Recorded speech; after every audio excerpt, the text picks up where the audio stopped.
இவ்வளோ காலை எழுந்துட்டு, சட்டு புட்டுன்னு ஒரு ஆட்டோ புடிச்சு, என் ஆண்டிய பார்த்துட்டேன். ஸோ, எல்லாரும் ஒரு ஹாய் போட்டுக்கினாங்க. அப்புறம் என்னோட அண்ணாவோட வீட்டுக்கு வந்துட்டு, இங்க சும்மா கேம் விளையாடிட்டு, இதான் நானு. அண்ட் இந்த கேம் ரொம்ப ஜாலியா இருந்துச்சு. நானும் என் கசினும் விளையாடினோம். அண்ட் இப்போ என் சித்திக்கு சின்ன போகணும்னு மனசுல நெனப்பு. ஸோ, இதுதான் கைஸ் எங்களோட ஸ்விம்மிங் பூல் வியூ அண்ட் இங்க நாங்க சாப்பிட வந்துட்டோம். Cheesy Maggi and french fries guys. So இந்த பஃப் வந்து ரொம்ப காரமாக இருக்குது கைஸ். நாங்கள் டேஸ்ட் பண்ணிட்டு நாங்கள் சொல்ல போகிறோம். ஆல்ரெடி நாங்கள் பஃப் காலி பண்ணிட்டோம். இது ரெண்டாவது பஃப். ஸோ ஸ்பைசினஸ் வந்து 4.9 அவுட் ஆஃப் 10. அவ்வளோ காரம். டேஸ்ட்னஸ் அது என்ன டேஸ்ட்னஸ்?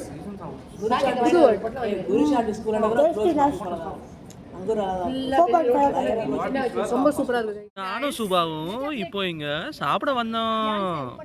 அடுத்தது திருப்பியும் 2வது ரவுண்ட் வந்து சாப்பிட்டுட்டோம். இப்போது சும்மா ஒர்க் அவுட் பண்ணலான்னு வந்திருக்கோம் பாக்ஸிங்க்கு. அதுக்கப்புறம் ட்ரெட்மில்ல நடக்கிறோம். அண்ட் திருப்பியும் அடுத்த நாள் சாண்ட்விச் சாப்பிட்டு போய் தூங்கிட்டோம். அவ்வளோதாங்க.